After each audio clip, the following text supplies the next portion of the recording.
বিসমিল্লাহির রহমানির রহিম। আসসালামু আলাইকুম প্রিয় ভাই বোনেরা। এই মুহূর্তে যারা আমার ভিডিওটি দেখছেন দেশ এবং দেশের বাহির থেকে সবাইকে জানাচ্ছি আন্তরিক শুভেচ্ছা ও অভিনন্দন। আমি কানিজ ফাতেমা বলছিলাম ঢাকা টঙ্গী থেকে। আজ ছিল ১০ তারিখ শুক্রবার। তো দেরি করে ঘুম থেকে উঠেছি। দেরি বলতে ৯টার পরে উঠেছিলাম।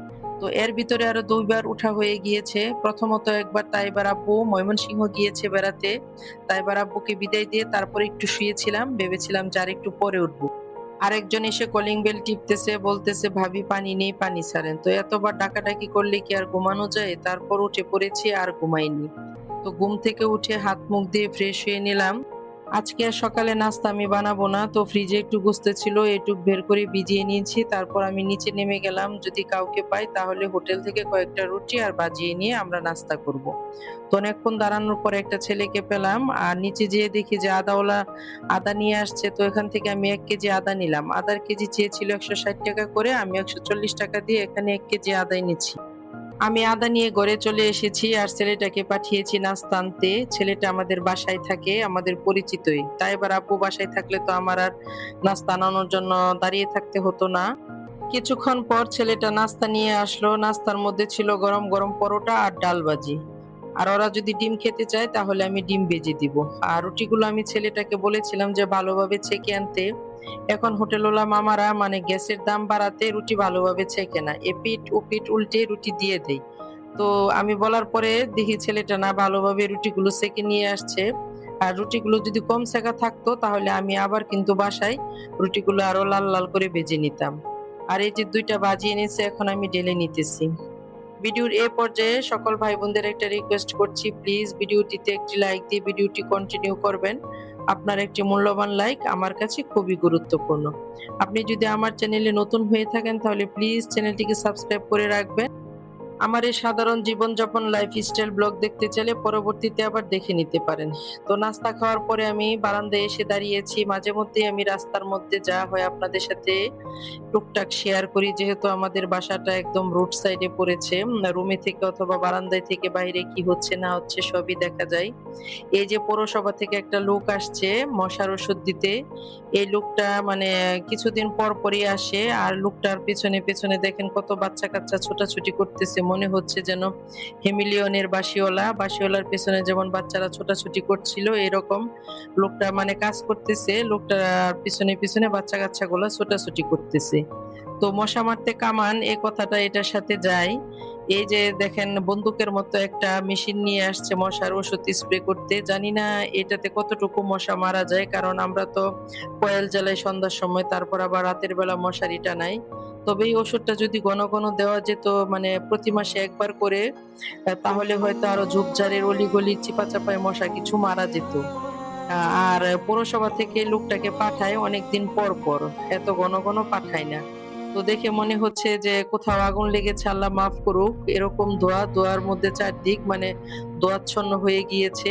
এই ধোঁয়াটার মধ্যে তেমন কোনো মানে ঘ্রাণ নেই, স্বাদ গন্ধবিহীন একটা গ্যাস। এটা হয়তো মশার নাকের মধ্যে লাগে আরকি।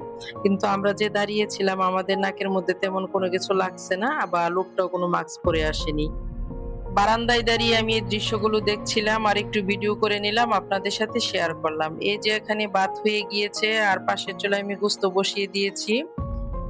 এইখানে পুঁইশাক রান্না করব, পুঁইশাক ভাজি করব, তারপর সজনে, আলু, বেগুন এগুলো দিয়ে শুটকি দিয়ে রান্না করব। আজকে শুধু ভেবেছিলাম যে গরুর গোস্তটুকুই রান্না করব আর পুঁইশাক ভাজি করে নিব। তারপর মা বলতেছে সজনে দিয়ে শুটকি দিয়ে রান্না করে দিতে।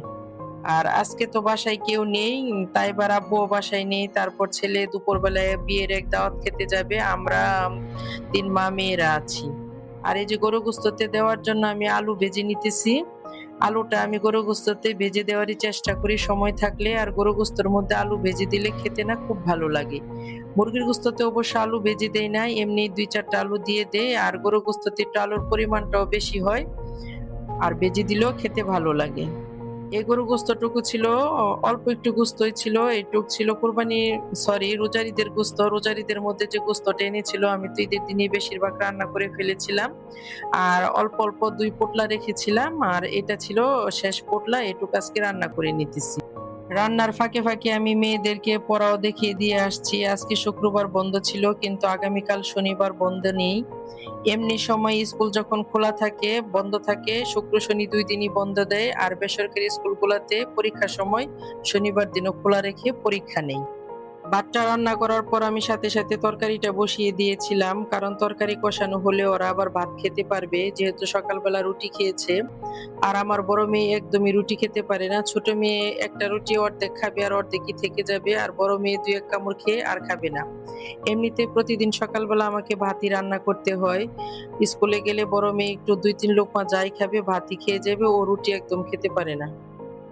ভিডিওর মধ্যে আপু ভাইয়া এবং দিদিরা অনেক সুন্দর সুন্দর কমেন্ট করে, তো আপু ভাইয়াদের কমেন্ট পড়তে আমার খুবই ভালো লাগে। তাদের কমেন্ট পড়ে আমি উৎসাহ পাই পরবর্তীতে একটি ভিডিও তৈরি করার জন্য। আমিও চেষ্টা করি কমেন্ট লিঙ্ক ধরে ধরে সবার ভিডিও ফুল ওয়াচ করে দেওয়ার জন্য, কারণ আমার মতে এটা শুধু একটা ইউটিউব প্ল্যাটফর্মের কাজ না, এটা একটা সবের কাজের মধ্যেও পড়ে। যেমন আমার এতটুকু দেখার জন্য যদি মানুষের উপকার হয়, তাহলে মন্দ কিসের। আপনাদের সাথে গল্প করতে করতে আমার তরকারি কষানোটা হয়ে গিয়েছে, এখন আমি ঝোলের পানি দিয়ে দিব। সজনে দিয়ে শুটকি রান্না করার জন্য আমি শুটকিগুলো ভেজে নিতেছি, আর এটা ছিল বাঁশপাতা শুটকি। এই শুটকি দিয়ে সজনে ডাঁটার তরকারি খেতে খুবই স্বাদ লাগে। তো এই তরকারিটা তাই এবার দাদু তাই এবার আব্বুর খুবই পছন্দ। আমার কাছে সজনে ডাঁটা মোটামুটি ভালো লাগে, মানে হলে ভালো না হলে আরো ভালো, এরকম একটা ব্যাপার। আমাদের ঘরে এই সজনে ডাঁটা ছেলে মেয়েরা তো কেউ খাবে না, শুধু আমরা ৩ জনই খাবো। আজকে তো তাই এবার আব্বুও বাসায় নেই, তো মা আর আমি খাবো।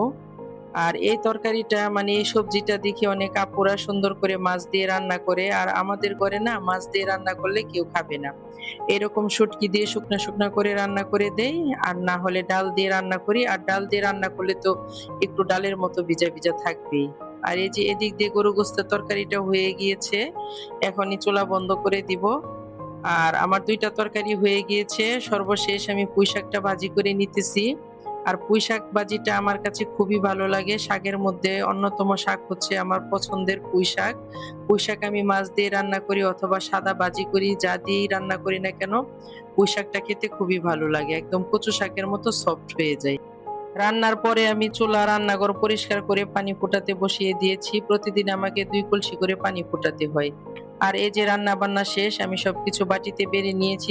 সজনের তরকারি বাটিতে বেড়ে নিলাম, আর এই যে গরু গোস্তের তরকারিটা ছোট্ট একটা পাতিলেও বেড়ে নিয়েছি। আর এই তো ভাত। আজকের মতো ভিডিও থেকে এখানেই বিদায় নিচ্ছি। আল্লাহ হাফিজ।